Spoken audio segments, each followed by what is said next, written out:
E vamos agora à entrevista do dia com Maria Lídia Flandoli.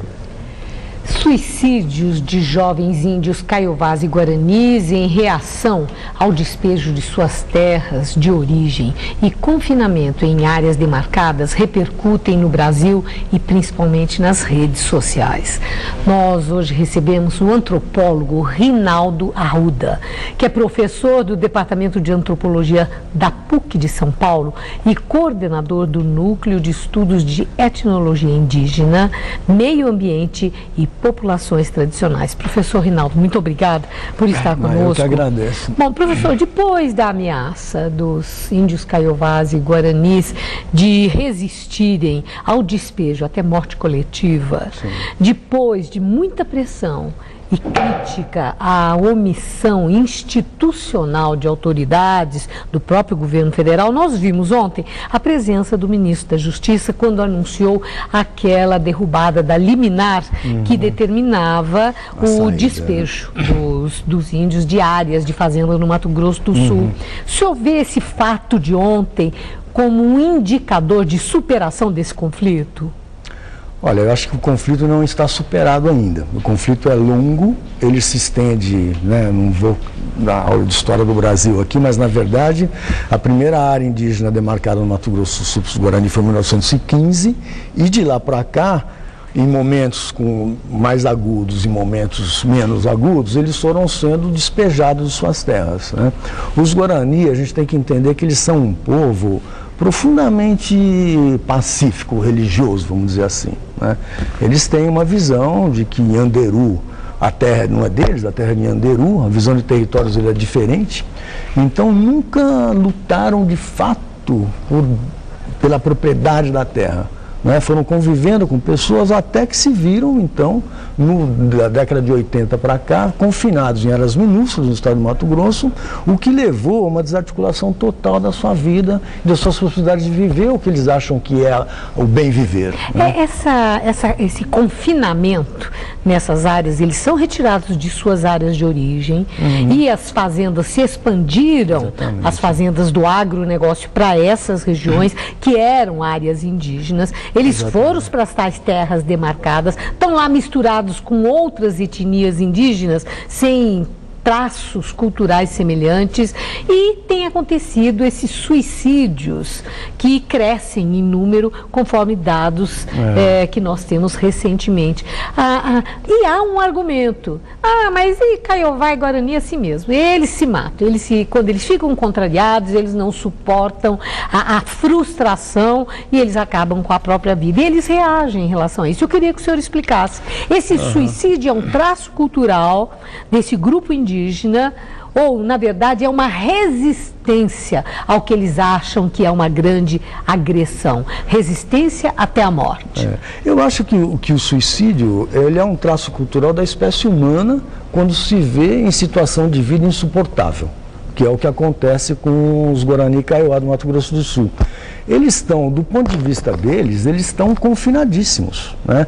Quer dizer, outro dia me disseram, não, mas tem muita terra para pouco índio no Brasil, né?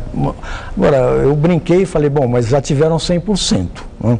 Então, o que acontece com os Guarani é que eles foram vivendo em áreas cada vez menores e o que eles consideram a boa vida é viver numa área que tem espaço para fazer roça, para ter o que eles chamam um tecuá. O tecuá é um lugar que tem água pura, que tem a mata, que tem a caça, que eles possam viver de acordo com as normas que eles consideram as melhores. E que normas são essas? São as normas que fazem, da tradição guarani, que fazem com que o ser humano se transforme interiormente até que ele possa, de fato, atingir a terra sem males. Então, está ligado a toda uma cosmologia, uma visão de mundo que permanece nessa situação de miséria. E fere os direitos humanos, essa ação do governo, porque começou mais recentemente, na época da ditadura, a essa remoção, né, dos índios das suas áreas de origem, onde eles nasceram e sempre viveram, para a expansão das fazendas do agronegócio.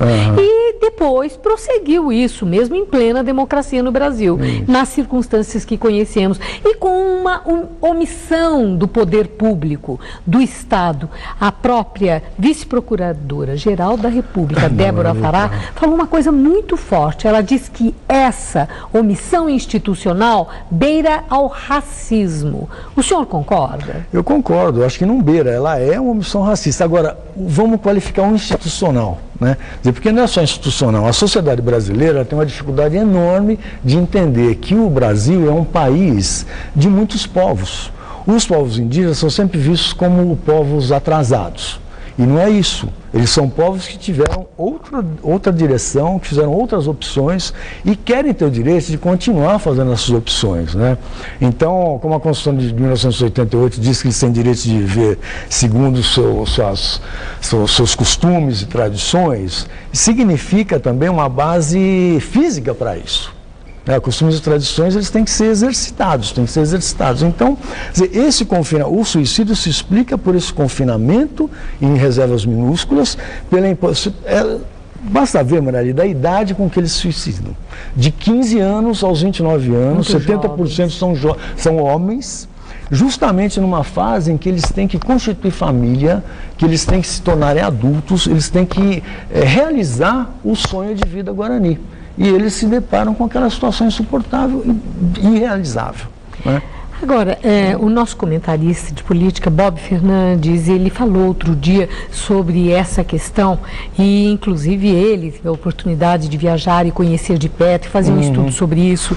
E ele chama a atenção que essa questão do agro, da expansão do agronegócio, existe aí na base de grande interesse de multinacionais que compram esses produtos e que fazem negócio e exportam e tudo isso. Daí, essa força tão grande que emperra mesmo na justiça os processos, no Ministério da Justiça, no próprio Palácio do Planalto, e a FUNAI que não entrega relatório a ponto da presidente Dilma ter reagido e pedido agora, deu 30 dias para o relatório sobre o estudo do que é a área indígena que estão fazendo esse levantamento. Então, a minha indagação: as multinacionais interessadas no agronegócio e que fazem dinheiro com isso, estão por trás desse conflito? Eu não sei se estão por trás, mas elas participam com certeza, né? Essa área específica que eles estão se negando a sair, ela passou por todos os processos da FUNAI, todos os processos de demarcação que são longos e morosos, chegou até o presidente Lula, que homologou o decreto, né? E esse decreto foi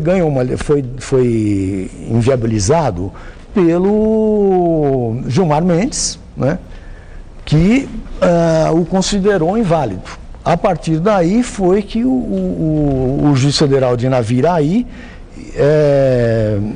deu essa liminar de desocupação da área. O senhor vê uma saída justa para o conflito, para encerrar? Eu vejo uma saída justa, sim. Eu acho que os índios têm direito a viver de acordo com seus usos, costumes e tradições. O governo brasileiro tem uma dívida, a sociedade brasileira, né, devem se demarcar essas terras, e os fazendeiros que se sintam prejudicados devem ser ressarcidos pelo governo federal. Eu acho que é possível. Você veja, nós temos 85% da população brasileira vivendo em áreas urbanas. Como é que a gente pode ter conflito por terra num país desse tamanho, né? É quase inexplicável. Muito obrigada, professor. Eu que agradeço. Obrigada. Estela. Eles são um artifício de sedução das mulheres e agora também dos veículos. Os cílios postiços para carros, uma moda trazida dos Estados Unidos